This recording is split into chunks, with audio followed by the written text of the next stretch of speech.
All right, welcome back to the Real Estate Locker Room Show, folks. I am your host, John Carney, and thank you for tuning in again. I know that you've got a lot of things going on in your life, especially now. Here we are in September 2020, and I really do appreciate you spending some time with us today. If you're a return listener, your support is what keeps me going. This is going to be episode 101. So wow, I never imagined we'd keep this thing going for a number of years, but it's been a great ride, and thank you for your support and spending some time with us here on the Real Estate Locker Room Show. Now, if this is your first time tuning in, welcome. This is great. We explore the intersection of competitive real estate, competitive business, competitive entrepreneurship, all those things with competitive sports, and see what clues we can find to be more successful in our daily lives. The goal here is to deliver actionable advice on how to elevate your real estate game today. And, like I mentioned, this is episode number 101 with Joe DiSanto, and we're going to learn all about playing it loud. Welcome to the show, Joe. Hey, what's happening, John? Thanks for having me. Cool. Well, welcome. Where are you based? I am in a town called Dunedin, Florida, which is the Tampa area. I like to call it a coastal suburb of Tampa because Tampa's a little inland. And if you go directly west from Tampa, you hit the Gulf, and I'm right there. But we moved here almost 2 years ago. Prior to that, I was in Los Angeles for almost 20 years.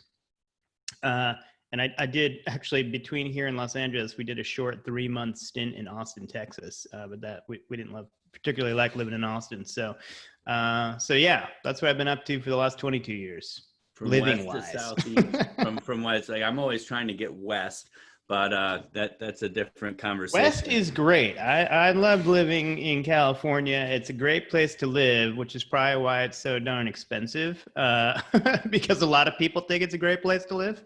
But awesome weather in Southern California, and you got the beaches, you got the mountains, you got everything.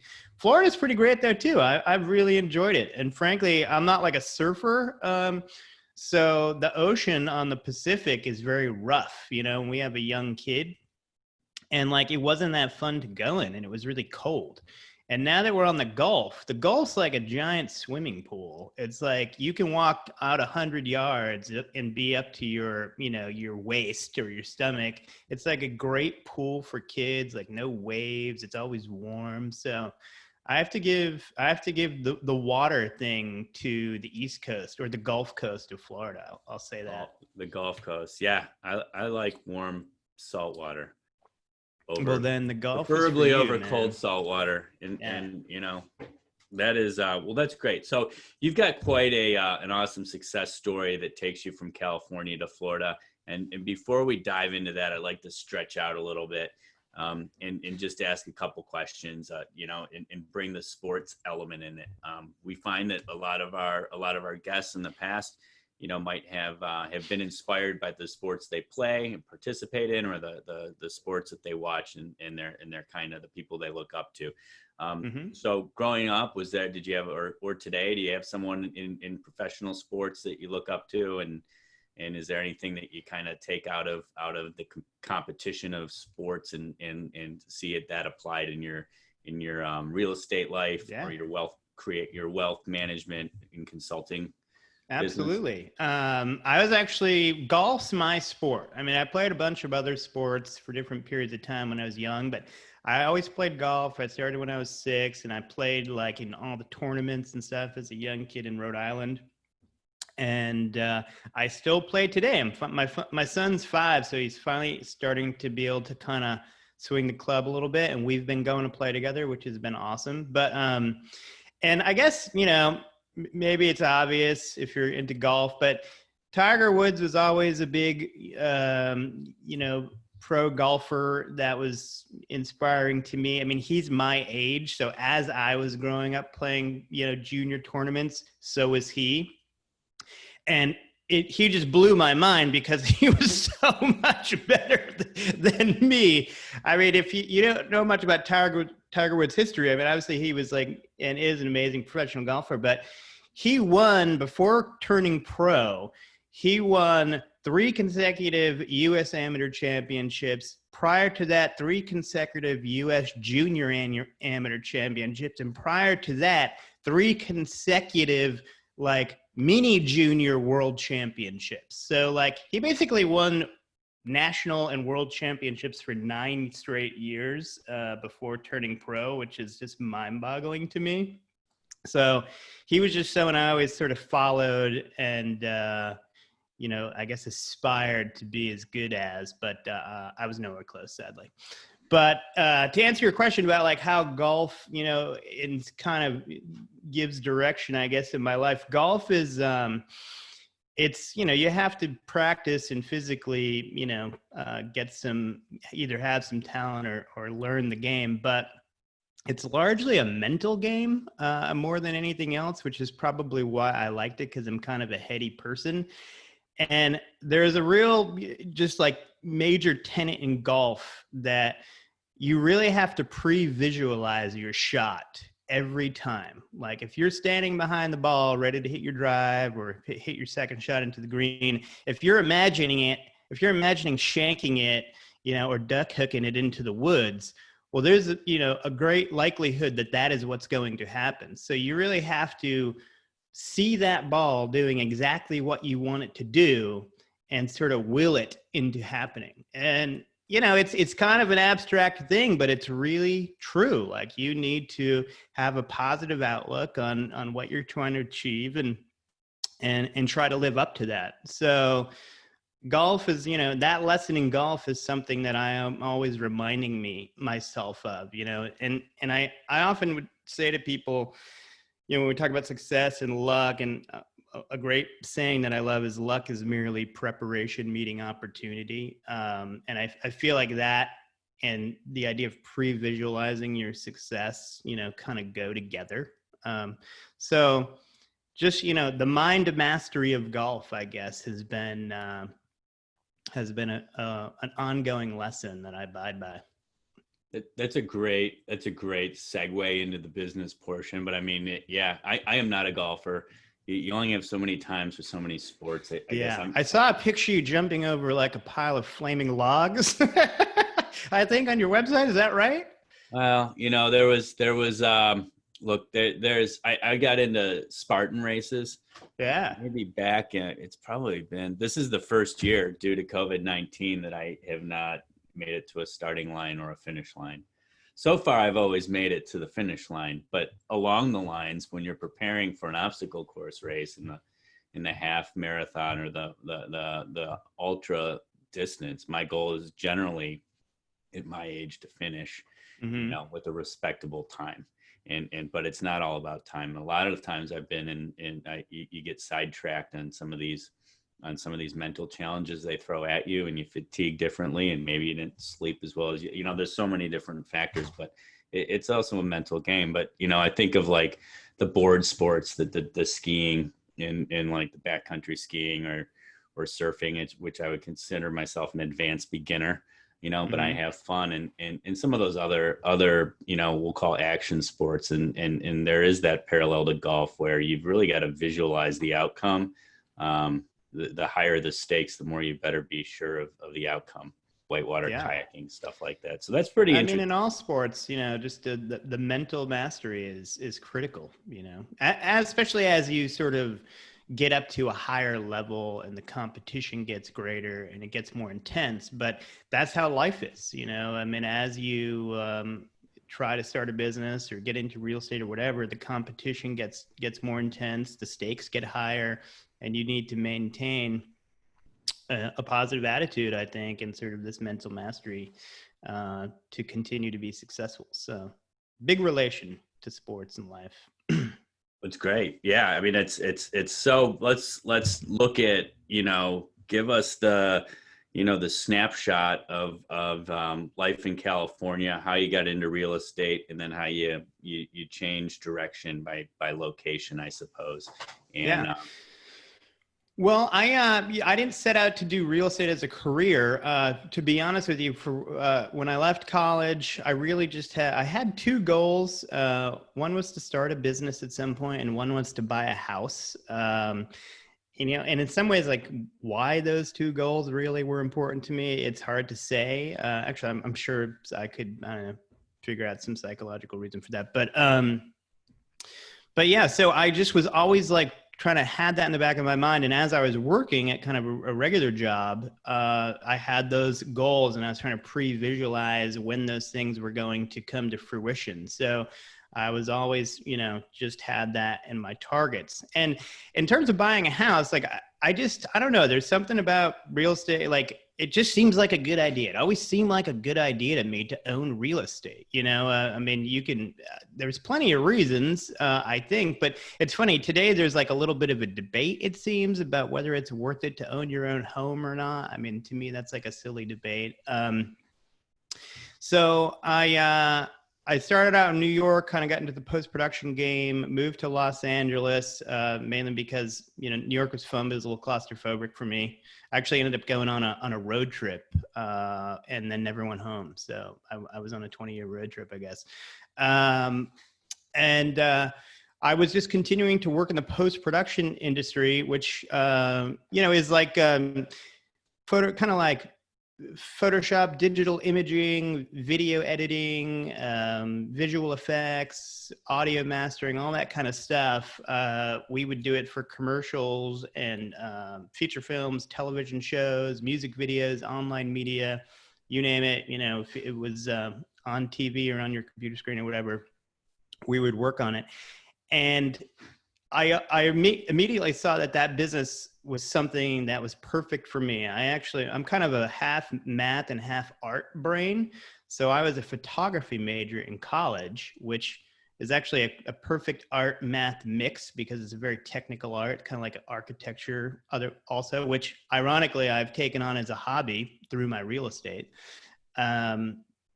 But I was like, yeah, this is a great business. This is something that I could see myself owning and I want to do. So luckily I found a good business that I saw potential in. And I was just doing my regular jobs though in that business, kind of building up my, my contacts, my resume, I guess you could say, and building up, a list of potential future clients for my own business. And then I was just waiting, for the right opportunity to present itself. But while I was waiting, I was preparing. I was figuring out how I was going to borrow the money to start the business. I was, meeting who became my future partners, and just constantly had this in the back of my mind. And then eventually, at some point along the line of my 20s, I put a timeline on starting a business. I was like, we're going to have to do this soon. I want to do it before I'm 30 years old. So like, at some point we're just going to have to bite the bullet and make this happen. And it's scary. It's a scary leap to do that. But especially back then, like, back then, this was 2006. I mean, people were starting to make livings online and you could be a digital nomad and all that. But by and large, if you wanted to own a business, you had to invest money in like a location. And in particular in post-production, you absolutely have to invest money in a location and a space and, put a lot on the line.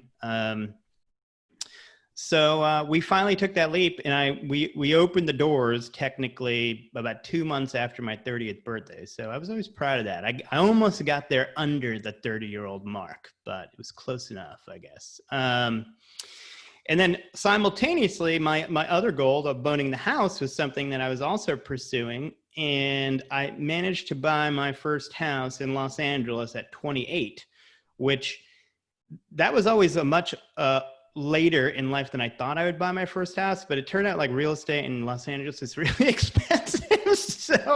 So to buy your first house in Los Angeles, I think the house is $459,000. To do that as a single 28-year-old is kind of tough, Luckily, I did have the loose lending standards of the early 2000s working for me. So, I have to give credit to the real estate bubble burst in that sense. But yeah, and then owning the house, it turned out to be, it really made so many positive impacts in my life buying that first house. I mean, luckily, because real estate prices at the time were going up at a ridiculous rate, but I was able to easily borrow money out of the house, and I put a lot of that money to work in starting the new business. So if I hadn't bought the house, I wouldn't have had access to as much money. And then ironically, we decided to buy our own building in the business about a couple years in, and we closed on our building in March of 2008. And Lehman Brothers did the loan on our building, and that's like a perfect metaphor for the whole experience of that. But because all these, like our construction financing basically just disappeared 2 weeks before we closed in the building. So I had to, like, in order to get the deal closed, I had to go to the person I was buying the building from, who I knew was making good money on it. And I was like, listen, this whole thing's going to fall apart. Something's going on in the world. I don't know what, but I need you to lend me money so I can buy this building and get the construction done. And I'm like, you're making money on this building. I know you are. You're going to have to give me a loan, or we're not going to close. And I know you're not going to be able to sell this building for what I'm buying it for if we fall out of escrow. And he's like, well, if I can attach your house, I'll do it. And so we put a lien on my house. That house that has served me so well came in handy yet again. I didn't really even have that much equity in it at that point, but I was like, sure, we'll put a lien on my house. And we did that. And he gave me the loan. We closed, and I managed to pay him off in 3 years, because luckily our business survived and ended up doing pretty good. So that's where I was headed, in the early 20s. And then once we got the business done and going, like I was saying, we decided, I kind of said to myself, I always look at the housing this way, and I think I recommend to everyone you should buy your own house, generally speaking. I mean, there could always be a case as to why you shouldn't, but you need to actually understand if that's a real case. And it's because you're going to be paying rent, for your housing any way you slice it. I mean, unless you're going to live at home forever, or you're going to be in some rent controlled apartment that is just so far below market value housing, you are going to be spending, relatively speaking, market rent for a house. And that's just an expense out of your pocket every month. So by buying the house that you're living in, you're still a renter in this sense. You just also happen to be the investor that owns the property that you are renting. And I do the math on everything, and I've done the math on this 100 ways, and most of the time it comes out extremely favorably to own the real estate that you live in. And I said to myself, this has gone so well for me, with my own house. We were growing the business, and we were looking into expand. We needed to expand and get a bigger place. And I was going around and looking at commercial real estate to lease. And, if you know much about commercial real estate, a lot of it's just raw space. I mean, businesses go in and they customize it to the way they want it, but they have to pay for that renovation by and large, and especially in Los Angeles. And I'm going around and looking at these spaces, and they look, they're raw. And I'm saying to the guy, well, who's going to pay for all this renovation I need? And he's like, you pay for that. And I was like, wait, so I'm going to pay to renovate your building? That doesn't make any sense. I don't want to do that. I want to own the building if I'm going to put $1 million or something into renovating it. So I was like, we got to buy a building. That's for sure. We're going to buy the house for our business, essentially. So I set out on that path, and I managed to accomplish it amazingly. But when you buy a building for your business, it's kind of funny. For some reason, we think of our house not as we're the renter, but we're also just the real estate inventor that owns the real estate, and kind of two sides of the coin. But when you buy a building for your business, it's actually very clear, that relationship. You buy a building for the business, you always put it in an LLC when it's commercial, usually. I mean, it's kind of required in many cases. And your business actually is the tenant of this building. And there's actually a lease. We did an SBA, loan. So my business had to give the LLC that I also owned a 25-year lease as a way of putting the whole loan package together.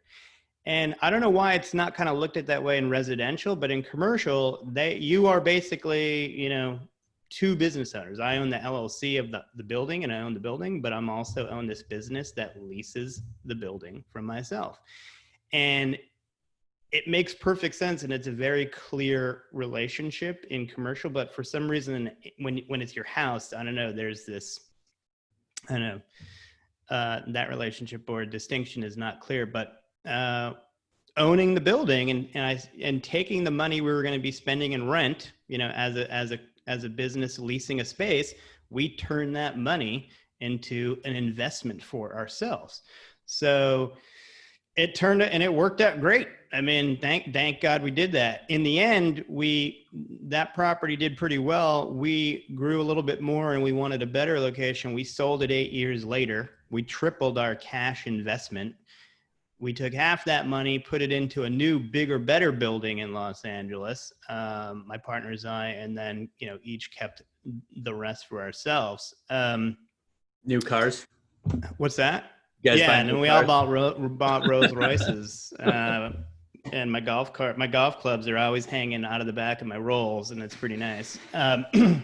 No, I've never been a car guy. Actually, through most of this, I had like just a regular, just Honda Civic.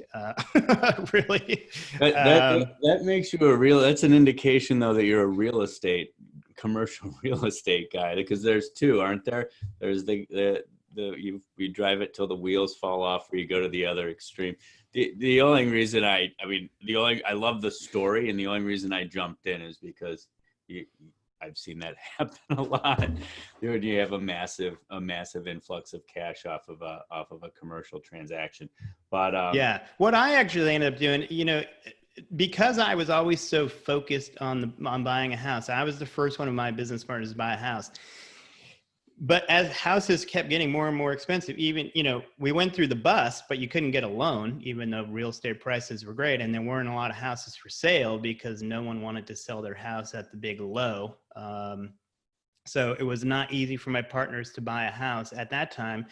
But they ended up taking their winnings and finally buying their own houses in Los Angeles. And I took mine and went and bought other real estate. The only regret I had is that I couldn't 1031 exchange the proceeds of that sale, because unless I stayed in and bought property with my partners going forward, that was the only way we could sort of 1031 it. So I had to take the tax hit, unfortunately, pay the taxes on our proceeds because we divvied up, and then I went and purchased more rental real estate.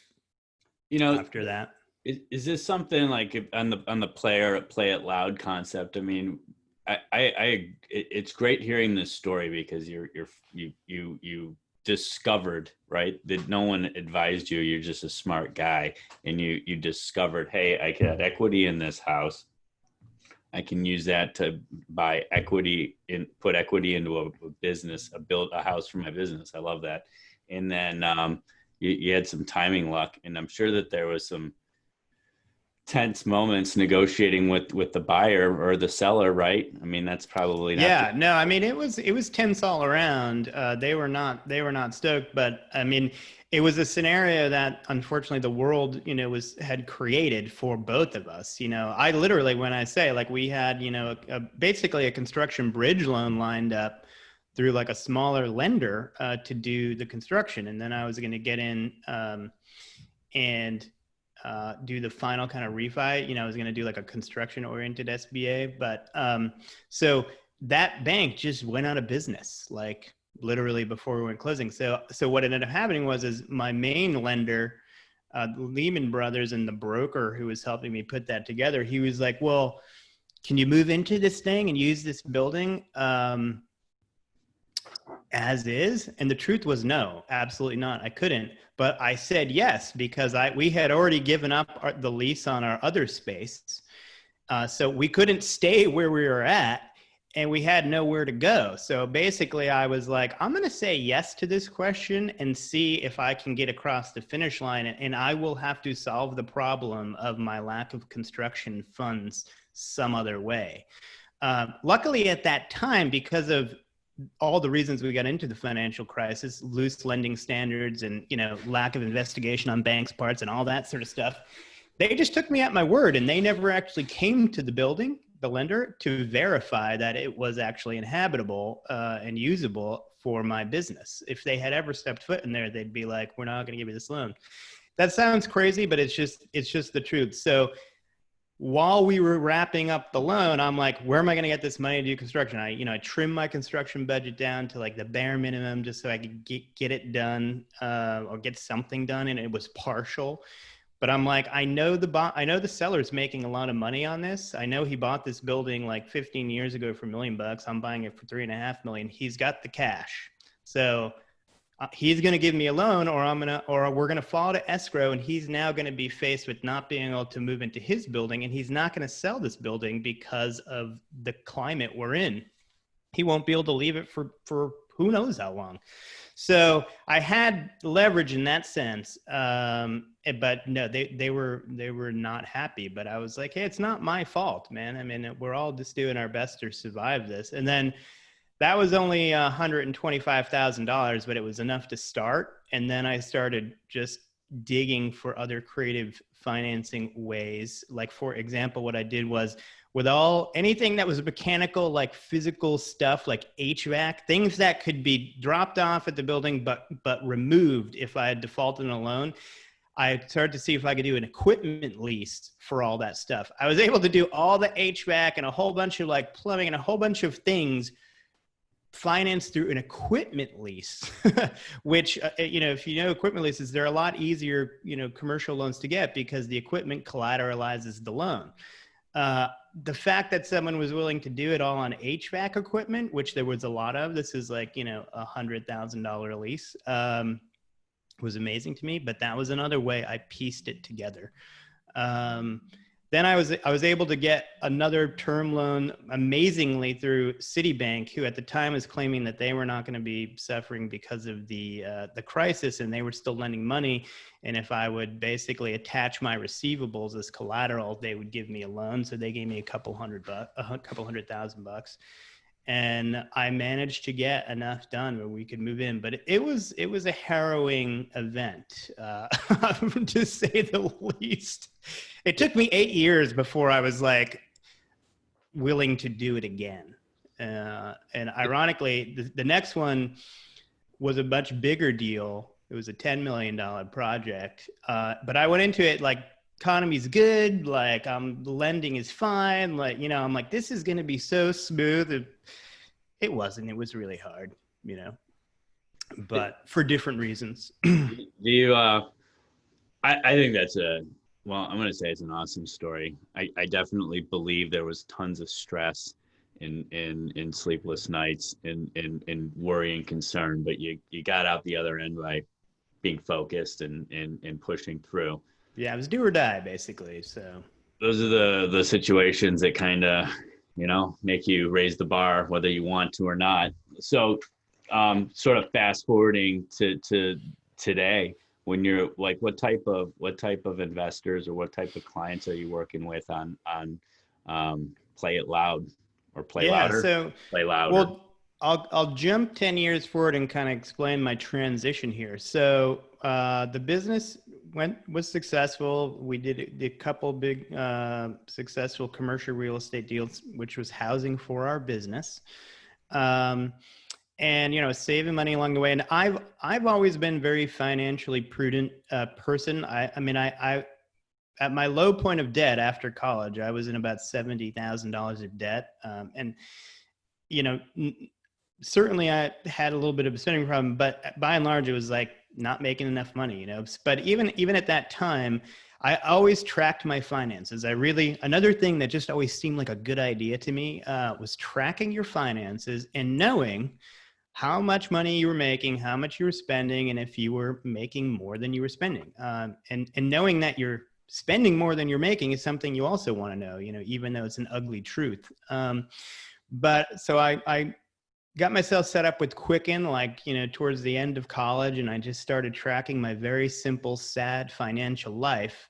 And that actually I literally taught myself bookkeeping through Quicken and kind of money mastery. And I put all that just experience I gave myself to work in my businesses. And I always did the finances for my businesses. I did all the lending. I even did the bookkeeping. Eventually we grew. I got an assistant. I taught my assistant how to do kind of the nuts and bolts bookkeeping. But in the first few years, you know, I would spend pretty much from 8 to 10 o'clock at night, a couple nights a week, paying our bills, you know, and cutting checks, printing them out, putting them in envelopes and all that stuff. But to me, that's like one of the most critical exercises in the world to be successful, I think. And I say to people, you know, it's so important that if you're not willing to do it because you just hate it, it's just not something you want to spend your time doing. You should pay someone to do it because you'll most likely save more money by knowing your financial reality and making adjustments than what you pay, you know, for someone to do it. But anyway, what ended up happening was, sorry, that was kind of a sidebar. Things were going good, but we were kind of at this mode where we had a kid and we worked a lot in Los Angeles. We were in the entertainment and advertising businesses. And, you know, in addition to all the real estate stuff I was doing, which is time consuming, we just, you know, our business was very demanding of our time. My wife and I worked together. She was an editor, so her schedule was demanding. And then we had the kid and like, we immediately realized that, wow, like kids are really time consuming. Like they take up a lot of your time. They take up literally all of your time that is free. And even when you have to do other stuff, you need to pay someone to watch them. It's like 24/7 surveillance with these guys. And that just made our life like really kind of tough, to be honest. Like just trying to figure out how to do our work the way we were doing it and take care of the kid in a decent way, you know, that we felt good about. And that kind of scenario just kind of like weighed on us for a few years. And we just decided at some point, like, you know, maybe we should change our lives. We kind of like always thought about this early retirement idea. We were kind of working on that concept in the back of our minds for a while. And then, you know, we sold that, I was saying we sold our first one, made some money there. And like, you know, our savings was sort of piling up. And we're like, you know, maybe it's crazy, but maybe we should just like quit our life as we know it and try to re-engineer it so that we could spend more time with this child that we've decided to have. Because, you know, I could just see like 20 years going by and me just like not being much of an impact on his life because I was just too busy with work, you know? And I'm not the kind of person that can like, when I'm in it, like in work mode, like I'm like focused, you know? So I can't just like put my pen down and then go get into like, you know, play with kid toys mode and like really be there. You know what I mean? Candyland. Yeah. I can't switch gears like that. It takes me like hours, you know, and a couple of drinks, to be honest with you. And it's so I'm like on the weekend, you know, I'm always working, you know, and it's like I'm trying to be with the kid, but I'm like thinking about other stuff, and I'm just like, I'm like the worst dad. Like, it's like the worst. So we just, I don't know, somehow we got this idea in our head and we talked about it enough where we're like, you know what? I'm sick of hearing us talk about this idea. So either we're going to do this or we're not going to do it and we're going to stop talking about it. And somehow we decided to do it, which is insane. But we did it. Like we extricated ourselves from our lives. It took a long time. It took a lot of planning and to execute this plan. It was probably a year to year and a half. My partners were supportive. They actually cashed me out of the business. I mean, we left Los Angeles. I mean, our life as we knew it. We actually sold our house. We got on a plane one day, July 31st, 2018, and we embarked. What I like to say is we retreated to cheaper ground. Basically, we were like, with what we have amassed, like if we get to a much cheaper cost of living, we'll be able to work less and spend time with the kid. And that is what we have managed to do over the last 2 years. And what ended up happening was I didn't really know like how I was going to make money. I knew I didn't need to make as much because we had some cash flow from real estate and we have our savings, but like I didn't want to like start burning through savings and be like, you know, financially independent, retire early. But I was like, if I can make enough money where I'm not putting money, I'm not burning savings, but I'm not saving anymore, I'd be comfortable with that, at least for a while. And, lo and behold, like my partners, when we were kind of working out my sort of extrication, they were like, hey, well, you've been doing the finances for like 15 years. None of us our heads are in that. Like, this is making us nervous enough that you are leaving. We're going to have to figure out how to do all your jobs. Will you continue to do the finances from afar? That's something you could do, and we'll pay you like a little, retainer or something. And I was like, yeah, that's amazing. That's an amazing offer. You guys are the best. I love that. I will totally do that.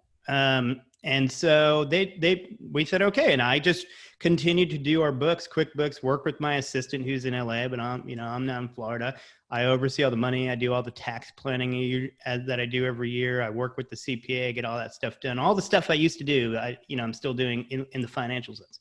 But then what happened was, I know a bunch of other company business owners in LA, just from my network of people. And I was telling some friends that this very story, and they're like, wow, so like, are you like willing to do other people's finances like that? Like, could I hire you to, be my financial and business manager? And I was like, yeah, sure. I'll do that. That sounds good. Actually, I don't really have any other plan right now. And now I have 5 clients, 5 businesses, and then a few of those owners, I do their personal lives as well. And, through that, what I've kind of learned that I guess I knew, but it now has been cemented, is that like a lot of people just don't like dealing with their finances. Like, I look at it like this, like you're into, running obviously, and you're extreme sports, and it's like something you just enjoy. It's a hobby. It's like you do it, for free, I mean, it's also good for your health, but, I'm not into running. Like, I just don't want to run, even though I know I need to do it and it's good for me. I just don't do it. I'm not probably going to do it until I'm sure something bad happens. And like, I'm like, you're an idiot. You should have been doing this whole time. But finances are like that. Like, if it's not something you're into, if it's not like like a hobby, I guess you might say, it's really hard to bring yourself to do that on the weekend when you actually want to like do something fun. Like, you don't want to sit down and like break open your QuickBooks and really dive in, and when people don't do it though, bad things happen. Like, so I started working with a bunch of companies that, their finances were a mess. Like they weren't saving enough money. Like, they were making money, but they were still kind of scrounging. One of my clients, I uncovered an unpaid invoice of $37,500 that had been outstanding for a year that they had thought was paid. I shit you not. Was it? So, yeah. You would think that would never happen, like in a business. Like, that's the craziest thing that you don't even believe. But that happens when businesses don't have a financial partner or, a CFO type character that really keeps an eye on that. So if you have a business which has 2 creative owners, and no finance person, stuff like that happens. Like, other things that happen is you do a whole job and then you forget to invoice the client because no one's thinking about that. And there's no system to make sure that every invoice you need to send out actually gets sent out on time. You'd be surprised when, that is happening all over the place because people aren't managing their finances, either business or personal. I even ran into companies, they don't manage their finances at all. They try to put it together a spreadsheet of expenses for their CPA at the end of the year. You're like, what? So your expertise now then with Play Louder is for both businesses and the general and people? Yeah, I mean, generally it's, higher income folks because I want to charge a certain amount, and your average folks often are like, I can't pay that, which I understand. So I'm like, I'll coach people to do it themselves. I'll sort of be their financial fitness trainer, I guess. Yeah, and that's kind of like what I'm doing is I'm putting that area of my expertise to work for businesses and higher income individuals, for a retainer. And then I'm putting all this information that I've amassed over the years, because finances and money is my hobby. outside of golf, on my website for, regular folks, to try to commandeer their finances. And then, like I'll have coaching calls with people, to work through setting up their finances, in Quicken or some other thing, or they want to buy a building for their business, or they want to get into doing real estate. So my three pillars, I kind of say this. One of my things is, to be successful in life, you have to be financially prudent, business-minded, and investing focused. So it's kind of like three pillars to success. I basically offer information and even some free courses and some paid courses now in those three categories. But to me, they all work together. Like it's a big cohesive system that you have to start with, as early as you can, but it's never too late to start, and kind of keep those things working together to basically extract as much money out of your efforts in life as you can, And the business thing, like financially prudent and just keeping track of your money, is critically important for obvious reasons. In real estate, for me, has been my primary motive, the investing piece of the pie. But obviously, you can also do public market investing as well. I like real estate for a variety of reasons. And then the business-minded part is like, whether you have sort of a regular quote unquote W-2 job or not, like if you can somehow create a side business or segue into owning your own business, one, I think you can increase your earning potential. You can improve your life. Not that you'll work less, but you'll have more work flexibility. But also you will tap into the great tax benefits that are offered to business owners that are not offered to W-2 employees.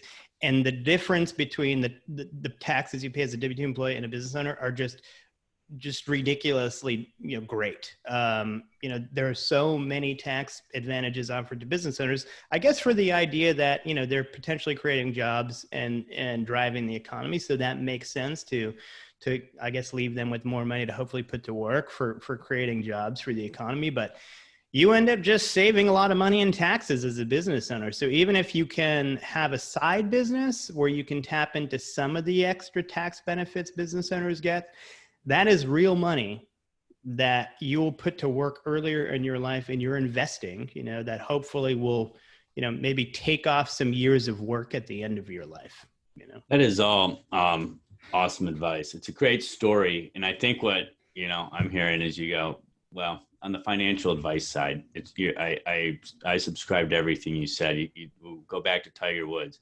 He had a coach, and he was coached into success. It didn't just happen without any outside help. And I think we were chatting before the show, or whatever. There's no races right now for me to put on the calendar. So therefore, I'm not that highly motivated to go out and train. And hopefully it's sort of something along those lines, or that's how my brain takes all the great information you've shared with us and digests it and makes it relevant. And hopefully our listeners are doing the same, because there's no shortage of great advice that Joe's provided. And I would even urge everyone to listen to this episode twice. We kind of wrapped this up with a couple of questions that we like to consistently ask. Are you a reader? Is there a book about financial advice or your hobby that you picked up and said, wow, I want to tell the world about this? I'm more of a listener of books. Okay. But actually, before I did read a few before, the internet came along and delivered them all.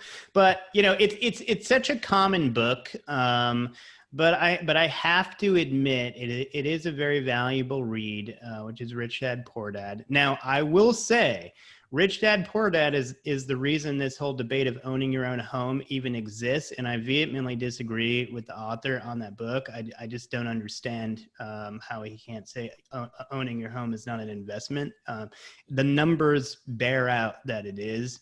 And the truth be told, it will, for many people, in regular life, that will be the one real estate investment they likely make, whether or not you have, it's just the truth. I always say life is what happens in the meantime, you know what I mean? And it's like, in the meantime, you want to be making the most of everything you're doing. But But that is a good book. But another good book that I really like that has given me a lot of information about real estate is called The Loopholes of Real Estate. It's actually part of that Rich Dad series by Garrett Sutton.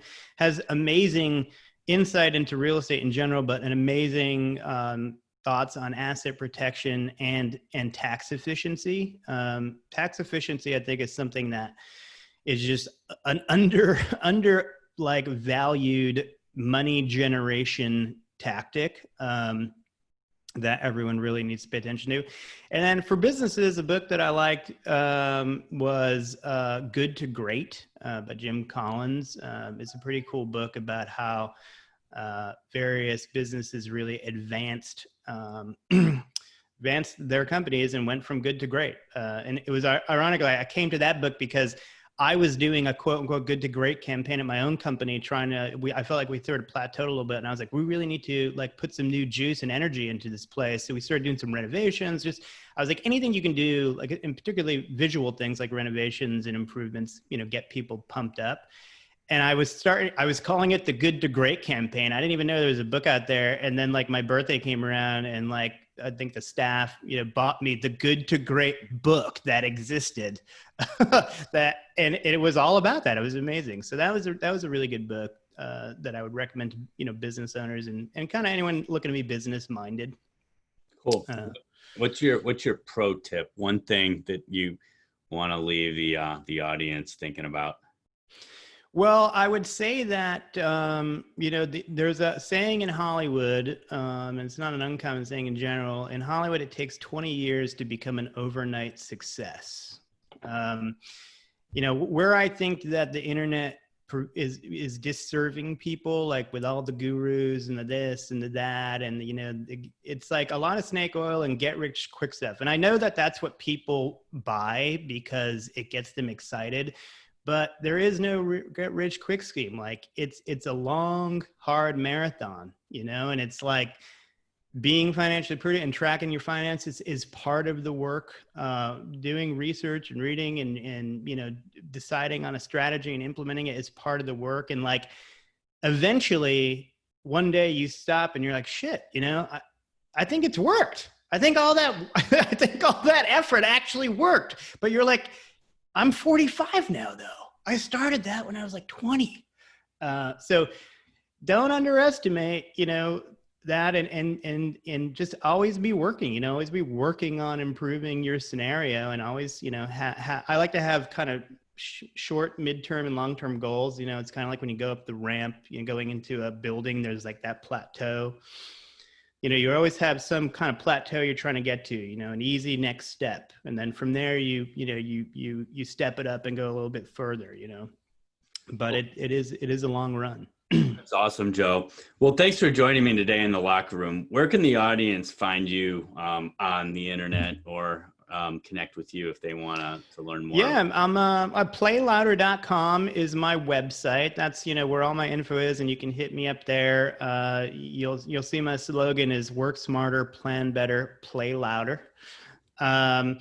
And then online, I have Facebook and all that, but I'm probably most active like on LinkedIn. So you could hit me up there. We could be LinkedIn buddies and so on. I'll do that for sure. Yeah. Those are the places. Awesome. Well, I know your time's valuable, and it's a great story from, it's a great journey that you've been on from New York to LA to the Gulf Coast. I wish you nothing but success and continue doing great stuff. Love the conversation, and I think everybody out there needs a dose of financial reality. So if you're one of those folks, you can spend some time. Yeah. My voice gives me a hard time. I'm a super realist. I toe the line between being a cynic and a realist. So if you want a hard dose of reality, I'm your guy. I don't know if everybody wants that, but you pull any punches. I'd want you on my team for sure. All right, folks. Appreciate you having me on. Absolutely. I'm your host, John Carney. And until next week, play hard, work hard, play hard, and raise the bar. And get your finances in order. And if and look no farther than Play It Louder and Joe to help you if you're looking for it.